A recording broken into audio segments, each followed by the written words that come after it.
Oh boy, it's been a while since I've done one of these, I think. After the holidays, I got sick, so I'm still getting over a sickness that I had. You can probably hear it. The benefit of being sick is that you get that voice that's really deep. So I was able to work on my Optimus Prime impression, so I'll do it for you real quick if you like.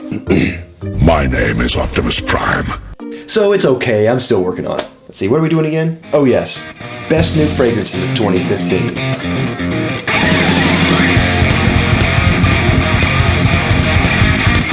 Now I get to try a lot of fragrances. As a disclaimer, I didn't get to try all of the fragrances of 2015. If I did, this list would obviously be a little bit different. I'm also not saying that these are my favorite fragrances ever. These are just good fragrances, and I think some of the better ones from 2015. I really missed out on trying some from certain brands like Chanel, Guerlain, Hermes, A Lab on Fire, about 1,000 other niche brands, and of course the James Bond 007 fragrance.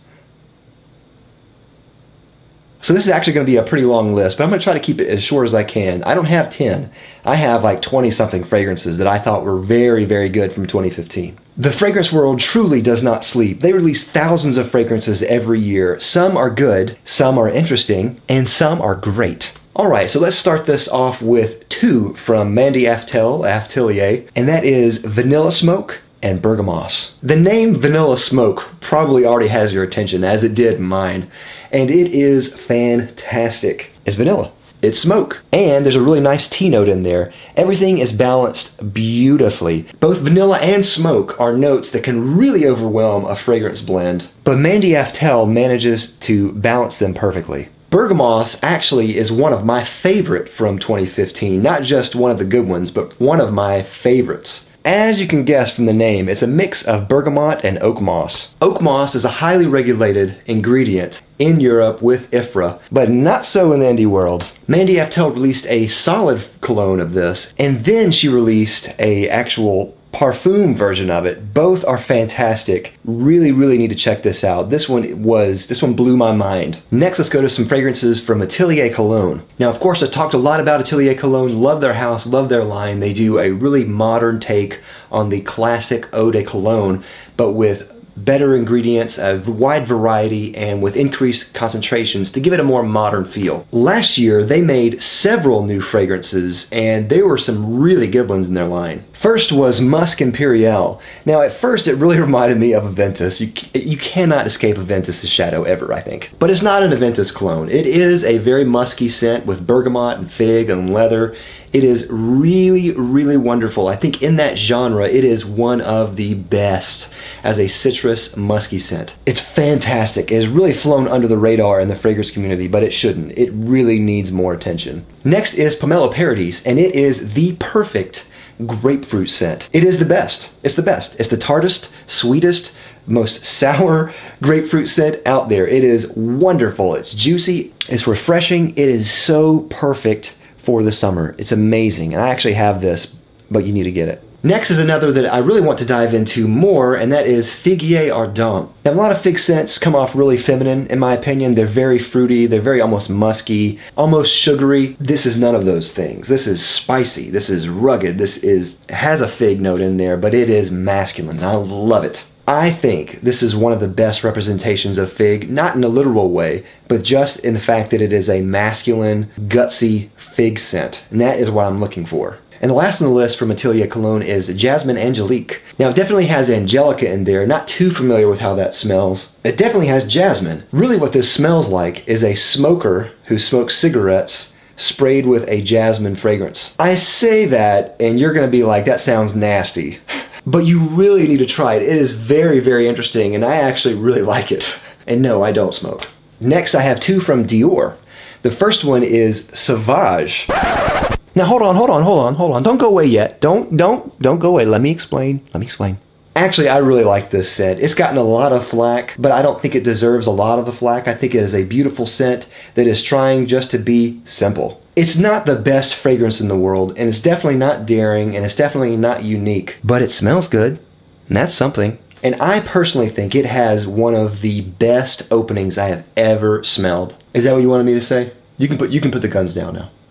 Next from Dior is Fève Délicieuse. I don't know if I need to say anything more about this, but this is a very roasted, gourmand scent with notes of hay and caramel, praline, almond. Ooh, it's so good. And I have reviews of both Sauvage and Fève Délicieuse down below. Next is Every Storm, a Serenade by Imaginary Authors. I admit, Imaginary Authors fanboy, but you really need to smell this. It is great. As I've said before, the aquatic genre is very tired. But this is a very refined, adult version of what an aquatic should be. Very woodsy, it has some really nice warmth to it. It's very somber and contemplative, and a lot of times smells like a walk after a hot rain. I have a huge review of this with a lot of reviewers, and you can go watch that down below. Next is John Varvatos' Dark Rebel, and I can't wait to review this. Now, the name of this is perfect for the scent because it is a bad boy scent. It is dark, it is rebellious, it is rich and leathery and spicy and a little bit sweet. It is so good.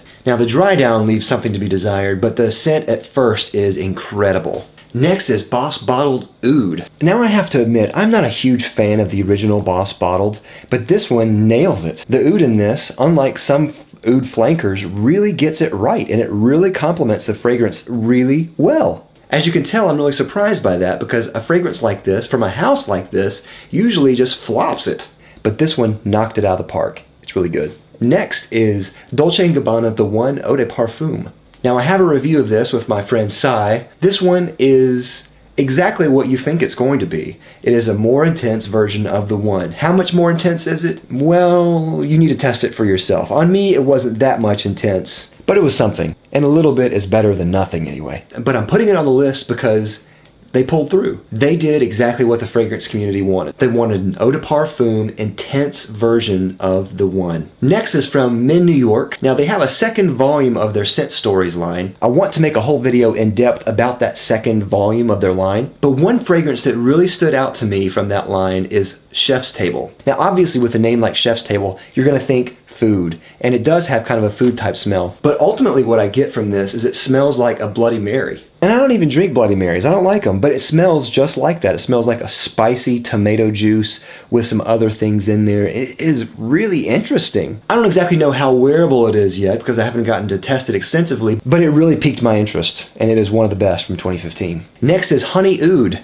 by Montal. If I'm counting correctly, Montal produced about 147 fragrances last year. I'm kidding, of course, but they are known for just cranking out fragrances year after year. They produce dozens of fragrances. Many of them obviously fall by the wayside, but Honey Oud is a real standout from that line. Honey and oud, I mean, you get those. And I realized that I really like the note of honey in fragrances, and I think it mixes really well with oud here. It's just a perfect blending. It works for a lot of people, I think. It works in a lot of different situations. It is just a beautiful scent. Next is Debaser by DS and Durga. This was a real wild card for me. This is the first that I've tried from DS and Durga, though I really want to try more. But this is a very clean and green version of a fig scent, and it really has like a snap to it and a bite to it that I really like and enjoy. I have a review of this with my wife if you want to go watch it. Both she and I really like this, and I think it works well for men and women. Now, it doesn't change the game with fig scents. I don't think it's really unique, but it does something really, really well with fig, in that it is a very green version of a fig, and I like that. Next is Polo Supreme Oud by Ralph Lauren. I also have a review of this down below with my friend Carlos if you want to go watch this, but this was a real surprise to me. You know, I always come into these fragrances with an open mind,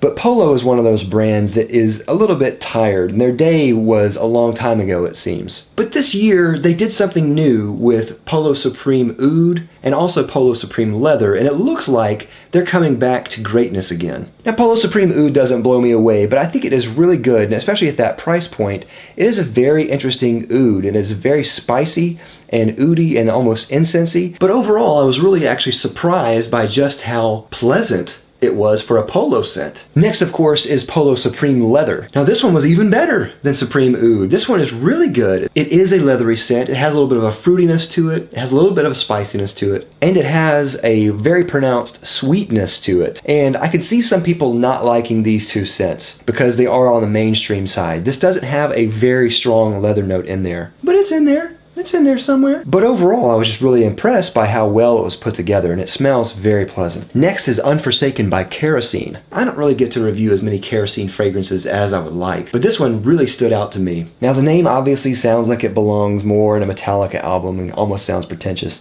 but the scent itself is really good. It has notes of shaved coconut, clementine oranges, vanilla cream, tonka bean, orange blossom. It is just a really nice, soft, sweet, creamy scent. Kudos to John Pegg for doing that. It was really good. The next two are from the Towerville line from Andy Tower, and that is Incense Flash and Vanilla Flash. So let's start off with Incense Flash first. Incense Flash is not my favorite of these two, but I put these on here because it is an Andy Tower incense-like fragrance for $60. To me, that is a marvel. You have something that smells comparable to something like Lair de Desert Americain or some of his other scents like Incense Rose, but for a fraction of the cost. Obviously, if you like incense, you will like this. It is a very incensey based fragrance, so you just need to go out and try it. But that Vanilla Flash though, Vanilla Flash was wow. Vanilla Flash was good. You have rose and vanilla in there. It is a very almost like glassy vanilla scent. Vanilla Flash, really worth your time. Of course, I also have reviews of Incense Flash, Vanilla Flash, and the whole Flash line down below, but here's Incense Flash and Vanilla Flash. Next is Amen Ultra Zest. It seemed like it was a pretty quiet year for Thierry Mugler last year. I was actually expecting them to make 2 men's fragrances. So it makes me wonder if they're finally going to take my advice and make a flanker for men off Womanity and Alien. Probably not. No, they probably won't. Anyway, Ultra Zest. Really good fragrance. Really surprised by this one. You know, usually when Thierry Mugler tries to make a fresh scent on the Amen construction, they usually do a bad job, but this time they actually did a good job. You get a spiced orange scent on top of pure malt, if that makes any sense. So it has a very caramel-like dry down with a somewhat spicy orange top. It wasn't quite as zesty as I would like, not nearly as ultra as I would like, so it wasn't a home run. But it was a good double, and I think it's worth noting that Thierry Mugler did a pretty good job with this one this time. Of course, I also have a review of Ultra Zest down with my friend Jer. Next is Noir Exquise by L'Artisan Parfumeur. L'Artisan consistently makes very, very classy scents, and this is no exception. This is a very classy take on a gourmand. It definitely has like a very soft vanilla feel. It definitely has a very woody quality to it. I think there's some ebony in there and some sandalwood in there, but L'Artisan always gets the details right. I really like that one a lot, and I have a review of it down with my friend Lanier below. And last but certainly not least is Noir Extreme by Tom Ford. The original Noir is kind of rough, and I don't really like that one a lot. And when they said they were going to release Noir Extreme, I was not looking forward to that at all. But then I tried it, and it knocked my socks off. Noir Extreme to me is like a grown-up La Nuit. It really is. It is very sweet and spicy. It has that kind of cardamom type spice in there, but with a kind of vanilla touch to it a little bit. It allegedly has this accord in there from the Indian dessert kulfi. Now, I've never tried kulfi, so I can't say how accurate it is, but I have some friends who are from India who said that it smells just like kulfi. Other people I know who have tried it says it does have like a kulfi smell. But ultimately, this is a very modern, masculine scent, and I think it does what it does really well. I don't know why it's connected to the original Noir, but despite the name, it's worth it. Also, I have a review of Noir Extreme down below. So that concludes my list of best new fragrances for 2015. Have you tried any of these? Let me know. What other fragrances did I miss? Let me know down in the comments down below. I'll see you later. I'm gonna try to do this again next year. Bye.